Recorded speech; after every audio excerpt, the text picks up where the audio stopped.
Hi, everyone. I got a really great question by email that I want to answer here in our YouTube channel and on my blog. I'm Gretchen Wegner, by the way, and I am the creator of the anti-boring approach to powerful studying and an academic life coach. And here's the question. Can I wait for study guides before I start studying for finals, or should I start earlier? Good question. And in some ways, it's a complex question, and in other ways, it's not. So I think the first thing I will do is show you these two main steps that you can use to try and figure out how soon should you start studying for finals. Oh, before I talk about these, though, I will say that it is unfortunate that most teachers don't give the study guides out until a week before tests. That's what I've seen.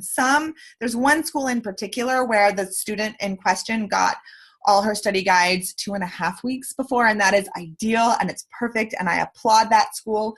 But most teachers don't give them out until about a week before, from what I've seen in my client session. So if that's the case for you, you might not want to wait, because that's a whole lot of studying you're going to have to do if that's when your teachers give them out, if you don't know the material very well. But let's slow this down just a little bit. So question number one here, well, it's not a question, it's a command.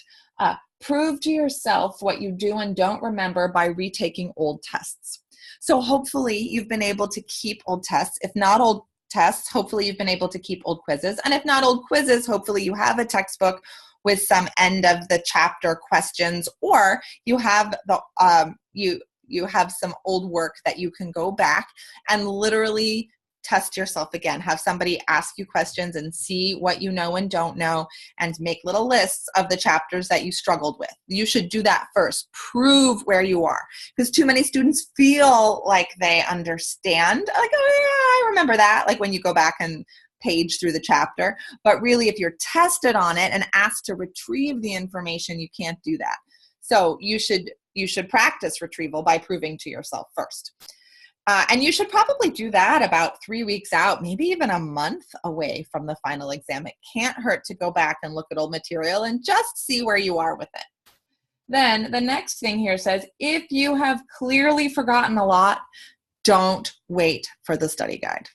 Especially from those early chapters earlier in the semester, you really might want to go back and spend more time using one of the many techniques I talk about in the anti-boring approach, maybe honing your notes, maybe quizzing yourself more, maybe, there's just so many things you could do. Check out the course if you would like to find those.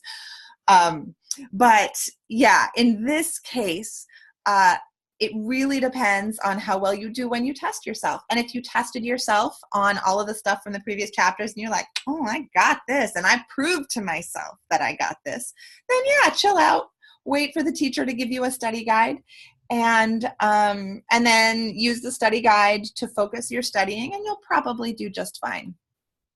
So I know that's not a direct answer, but I hope that helps. And I think it's really a fabulous question. And it can actually, the last thing I'll say is that it can never hurt to start studying at the beginning of the semester. And so what I mean by that is regular retrieval practice. Maybe after you've taken one test, go back to the last unit and just quiz yourself again over that last unit. So you're keeping things cycling in your head and nothing gets dead and smelly and stagnant in there. How's that for an image for you to end this video with?